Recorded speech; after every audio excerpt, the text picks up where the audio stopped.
This is the Two Marketeers podcast, where hosts and marketing experts Sean Patrick and Lindsay Waugh seek to uncover what makes brands so powerful and how they impact modern society and culture. Two Marketeers. They've got a podcast. The Two Marketeers podcast. Hello. Hello. Hello, Marketeers. Am I allowed to call out an event that just happened? Oh, please. Sure. Happy birthday to you. What birthday? Stop it. Thank you. I feel Believe it sad or for people not. who are sad about birthdays. Birthdays are fun. Well, Who cares? and I'm sorry. People can be so funny about that. I'm more like, Why? oh my God, I'm 53. How about that? Like, Yeah. I mean, I didn't think I'd make it past 35, so 41's looking pretty good. just to clarify, Lindsay is not 53. How old are you, Lindsay? Not 53. I'll tell you 41. that Thank much. you very much. 40. 40. All right. 40. Yes, that's right. Hey, I mean, we're just constantly celebrating things. Last episode, it was celebrating the new year. Now it's actually the new year. Yeah. How's your new year? How's 2023 for you so far, Linz? It's great. 2023 is yeah? great. Yeah. Well, yeah, it's great. I feel Good. like when this morning I was like, when things aren't shit, they're great. When things aren't completely awry, they're great. It's not even like, oh, normal day is good. Like a normal day feels great.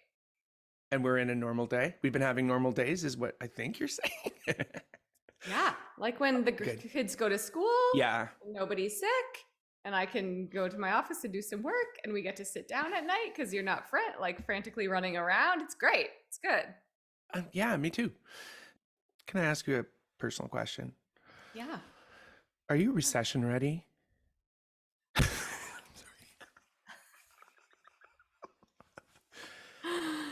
No. I think so. I think I am.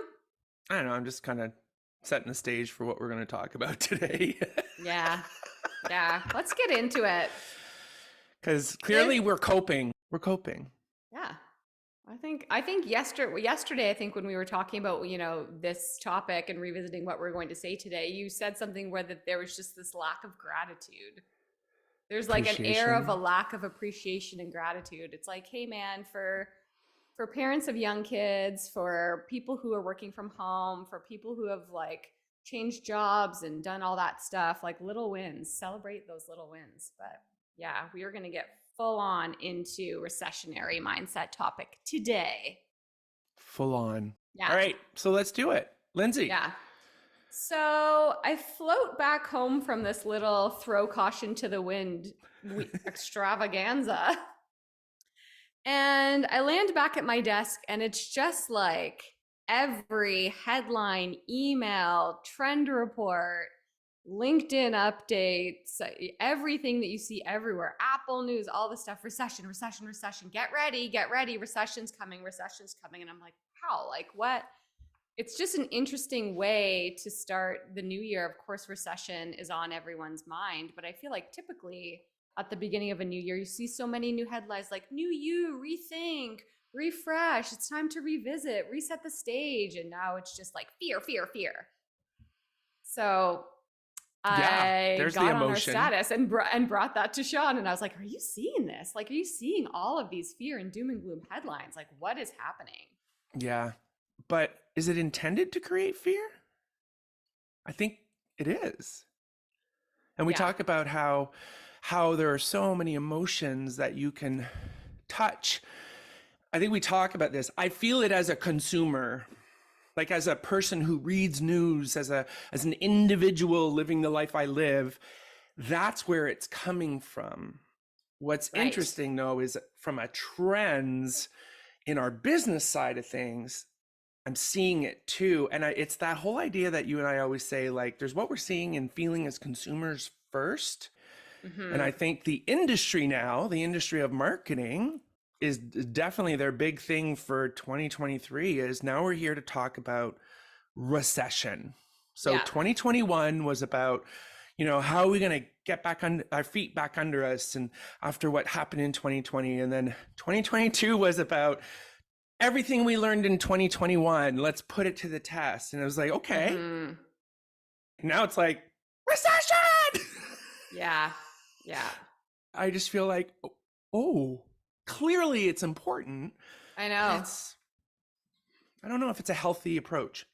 Well, a lot of the conversations I was having with people over the course of the holidays was I need to be aware, but I'm sick of being afraid. So I think there's been years and years of fear kind of built up, which has led to that whole notion of distrust and the falling trust barometer and all of that, is that people want to know what's going on. Like, is there a new virus, or what's the state of the economy? What's going on with supply chain? Like, you want to be aware, but it's hard to balance awareness and fear. And a lot of people, I think also what fueled our decision making over the break as well was like, I want to be aware, but I want to know what's going on, but I'm sick of being afraid, and I'm not going to be handcuffed by fear. So what do I do with that now? Yeah. So as I dove into this, so of course I'm just like, I open my inbox, I see all the recession headlines, and I'm like, bleh. And then 10 minutes later, I'm like, all right, what are we talking about? Like, I have to get back in there. There might be a glass of wine between that 10 minutes span. I'm like, we're gonna be fine. The cab says we're gonna be fine.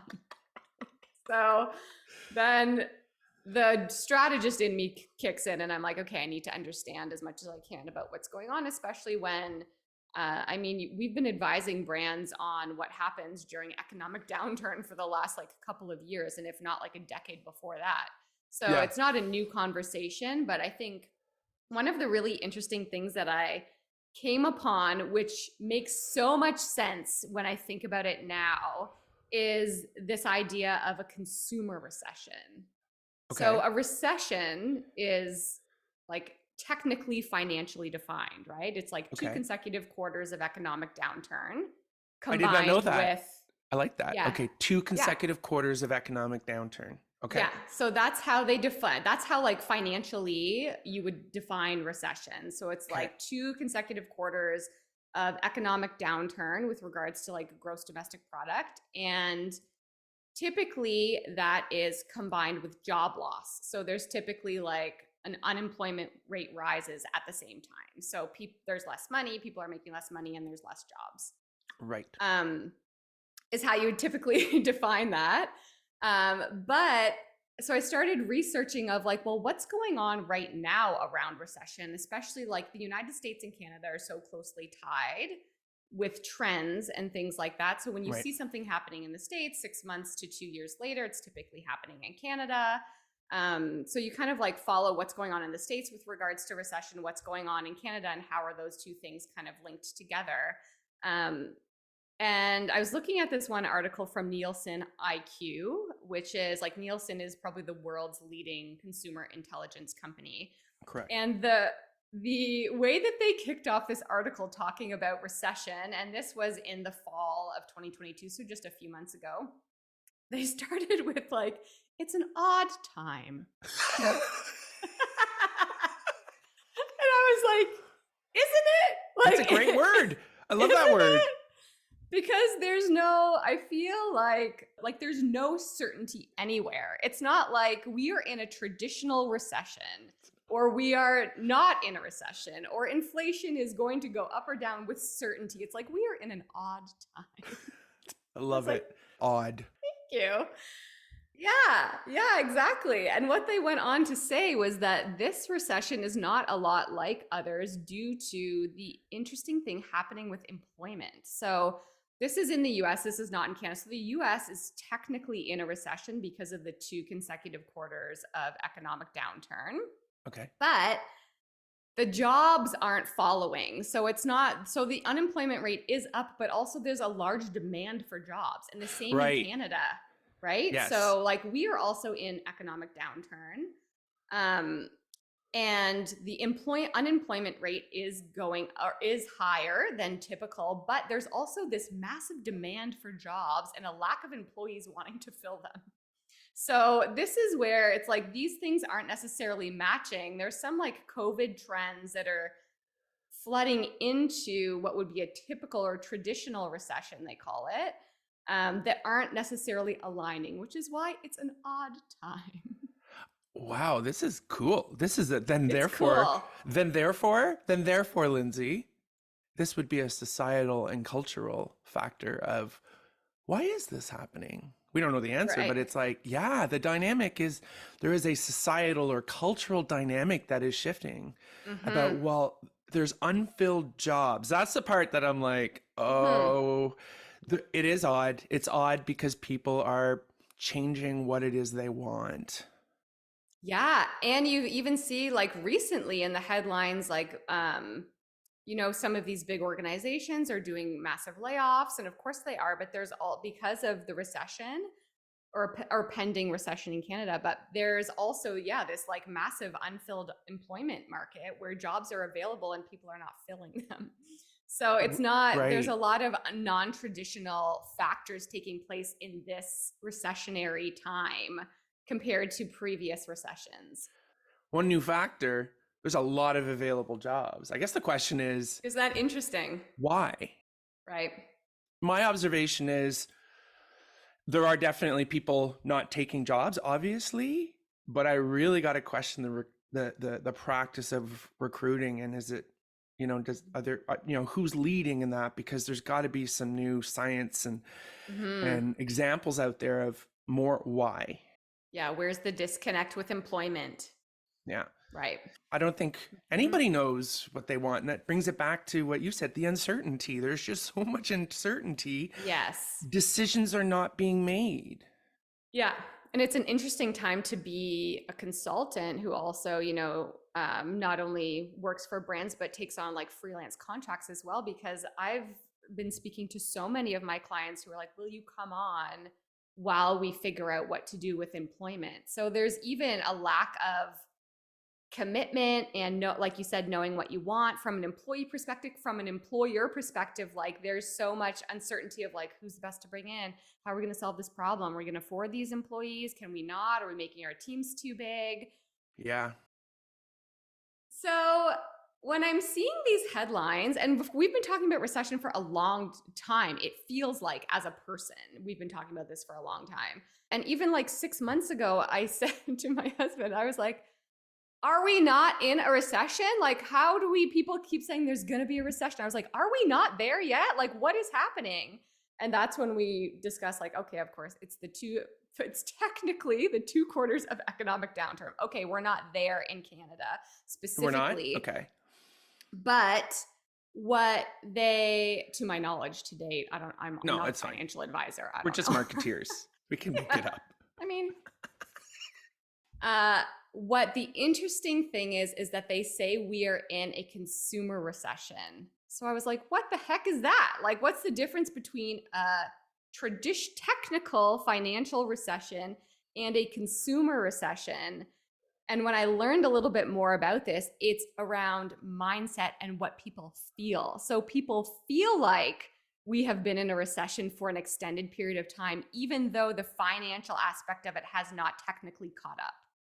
Right. So when you see all these headlines and you're like, we're going to be in a recession, we're going to be in a recession, the behaviors shift in advance of the financial proof of being in a recession. So what you're saying is are we in the midst of the behaviors that consumers are exhibiting? It just hasn't it hasn't hit the sort of economical fiscal side of things. Correct. In Canada. So in the US, So 6 months, a year ago, people are like, oh my God, we're in a recession. Like, it's like Chicken Little, the sky is falling. And so they changed their behaviors in advance of there actually being a traditional financial recession. So people like cut back on spending money. They check out like different prices in grocery stores. They look for more promotions. Maybe they take less trips. Maybe they eat out less. They become very selective. Yeah. And so the behavior shift in advance, which I think is really, really interesting. Like we're out of this kind of reactionary position as consumers to wait until like the crud hits the fan it's like we see the headlines and we start to change earlier than we've changed before, which I'm like, exactly. I feel like we've been in a recession or a recessionary mindset as consumers for 6 months to a year or more already. What I would say is this: I am hearing a lot around, I don't have any money. Potential client, it's always okay. Like budgets or personally? Budgets are non-existent in the world that I'm seeing. So it's always about, we don't have the budget, but to which, my answer is usually like, well, I hope you're paying for this coffee. Nice to see you. No, I am hearing that literally. Usually there's a this, that, and I'm very upfront about value and, know right away, so that if you want to keep having this conversation, I am happy to help. But paid help is very different than advice help. And that's, it's that way I'm helping people, but I got to know the context of where it starts and where it ends. And I'm feeling very selective myself to say like, okay, well, whether it's true or not, all these people are acting like consumers in a recession. And it's like, well, thank you, Lindsay, because I didn't know that. They are literally Nor did I. Potential clients, and decisions are not being made is what I would say. I'm struggling with decisions being made, especially now where right before the holidays, everyone's like, yeah, let's get this done and decided so we start the new year off right. Majority of the time we've come back and it's been like, I don't know if we can do this now. Let's regroup. So if that's happening to me, and that's fine. I mean, trust me, it definitely hits my bottom line, but it's more of like, okay, well, the way I always look at something like that is bullet dodged, right? Like it's about how the work you do, how do you value it? How do you make sure you get them what they want and protect the value that you bring? And so I'm set up for that. But I would say for anyone who's in the kind of position, whether you're a consultant, whether you're a freelancer, I'm going to guess you're feeling that sense that it's like, no one's committing. And why is all this stuff being delayed? And I feel it. And it creates just, I think, consumer uncertainty and just people in the world uncertainty. Like they were even saying, I was reading something about how like, sure, gas prices are slightly coming down, but food prices are consistently rising. And so even if some things are looking better, some things are still looking worse. So people just don't know what to do. They don't know what to believe. What you just said, we talked about this. If you look at the human, where's the humanity? And maybe that is the way to start. Can I talk about my stuff?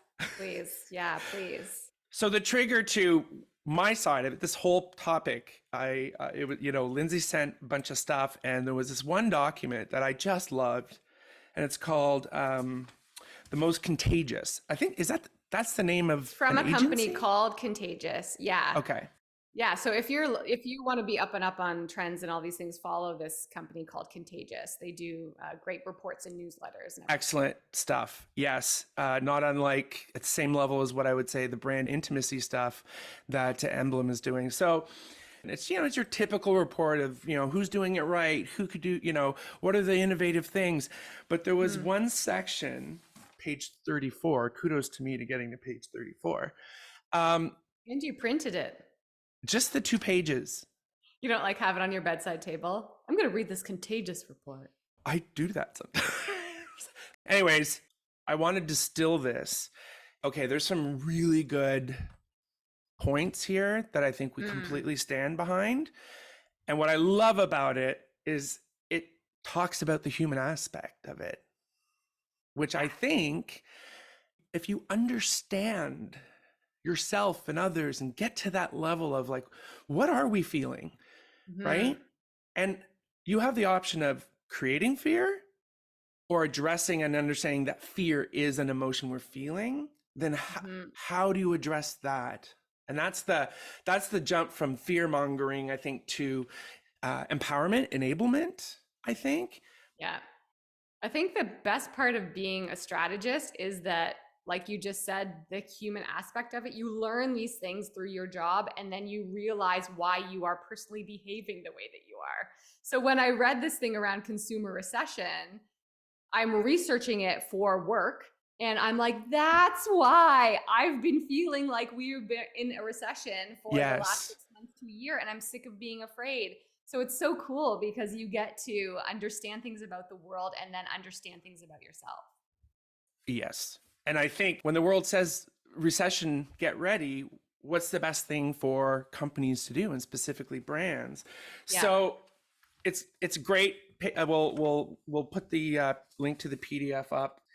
Overall, I would say, can we be more authentic? And it's a word that's been used, but there's a level of authenticity in your intentions as a company that's hard to look at, it's hard to challenge, and it's hard to question. But I would say this is, I think, where, from this report as well, this is where we're seeing some logic in what I would say is insanity.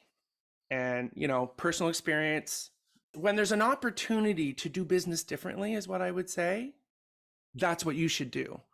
And what I love about the kind of stuff that Lindsay finds is it's big brand stuff, right? This is because it's in big brands, not that big brands are doing it right, but of the big brands, the ones who do it best are the ones that really put it to the test. So with this recession ready approach, essentially what it says is 3 points. Work out what you can do to help. As a brand to people. As a brand to people. Got it. Not as a group of people trying to accelerate ROI or improve the bottom line, or it's about brand love. You're a bunch of people. We're all people. And it's like, why? That doesn't make sense traditionally in bottom line. It's like, because if you don't find where you can help, people will be ill, people will die, people will have unhappiness, to whatever level. And aren't we all just human? And it goes into just say, like, it's a bad business decision. We get it. And then they say, but that's what brands have to do. And it doesn't have to be saving lives, but every little bit, buying that lipstick to not compromising on that Starbucks coffee. Do we understand the power that a brand has in the little ways? Mm-hmm. So that's where a lot of people just leave the room. That's the dumbest idea I've ever heard. Don't we just want to help people? I have such a good example of this that I experienced the other day. Can I share it? Yep. That directions app, Waze. Do you use Waze? Do you ever use Waze? I don't, but it's great. Yeah, obsessed. I put it on all the time just for rerouting all of those different things. When I was sitting at a stoplight the other day, it asked me, because I was close to a gas station, to input the gas prices. So, and it said, help your fellow Wazers understand where you can get the cheapest gas, right? Yeah. So I'm like, that has nothing to do with directions. It has nothing to do with their business of trying to get people from A to B quicker. But they're thinking to themselves, hey, people are trying to figure out gas, and gas prices are constantly rising. It feels like, how can we help people figure that out? It's one data point, but they had to make an effort to do it, put it in their app, collect the data, all of those different things. And it's such an amazing example of a brand who's not in fuel as their business, and this one simple question, I was like, that I will do it because I want to help people. And also I want to know. Yeah. Waze is the leader. Absolutely. Everything good that happens in other map technologies is typically because Waze brought it to life. Yeah. Phenomenal. Carefully. I love that. I love that moment though.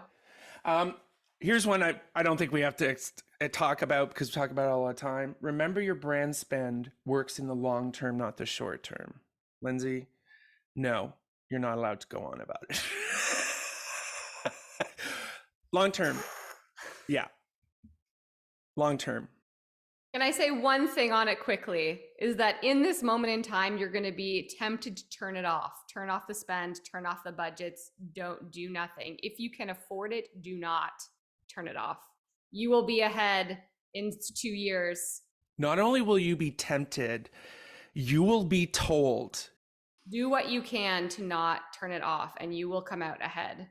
Good point. And they say, I thought it was pretty bold, that basically brands who did not, over this last 3 years, brands that did not reduce, I hate saying spend, but it is a spend when it's tactical, brands who did not reduce their investment in brand succeeded. That's what they say. There wasn't like there was a 22% uplift in blah. It was like brands who've done it succeeded.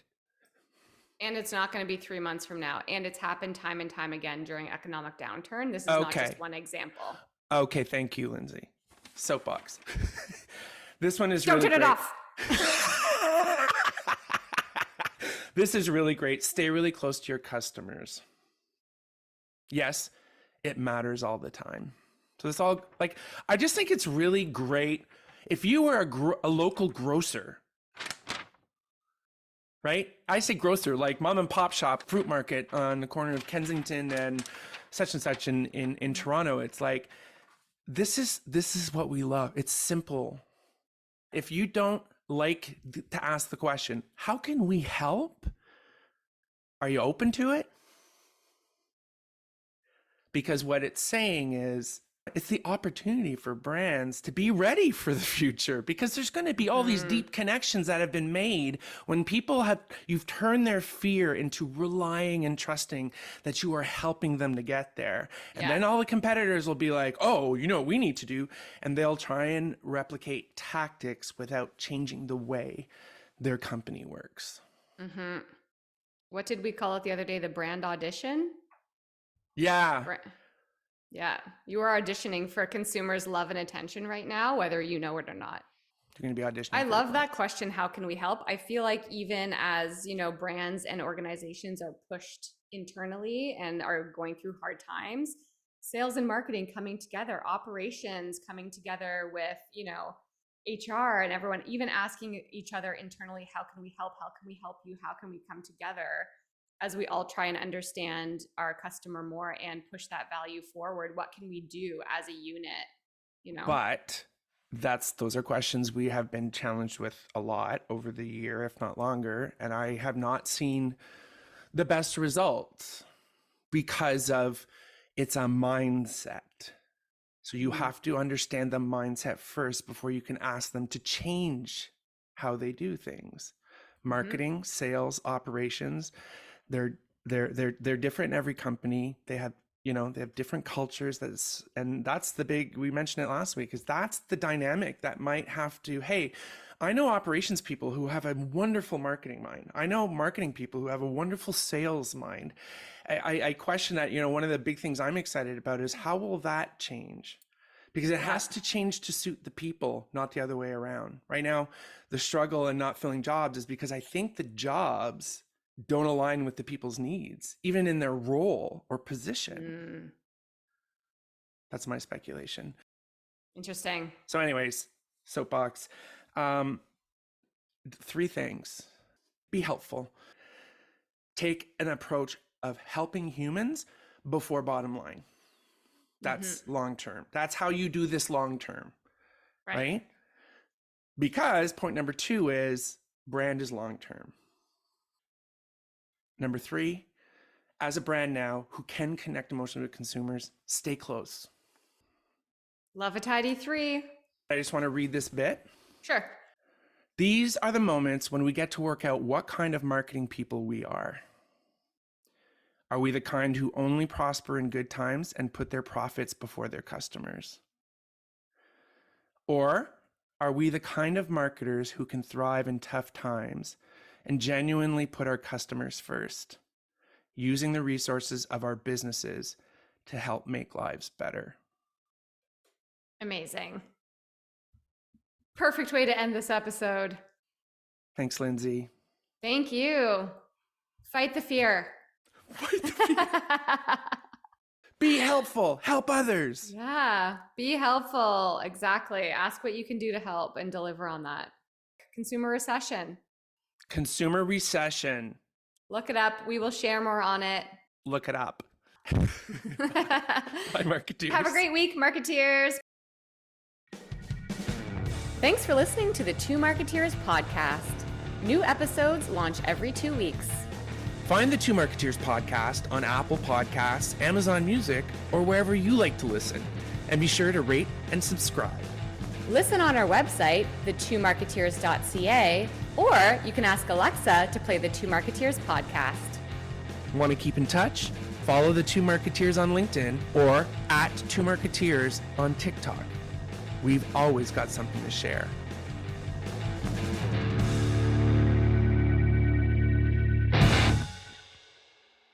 This podcast is over.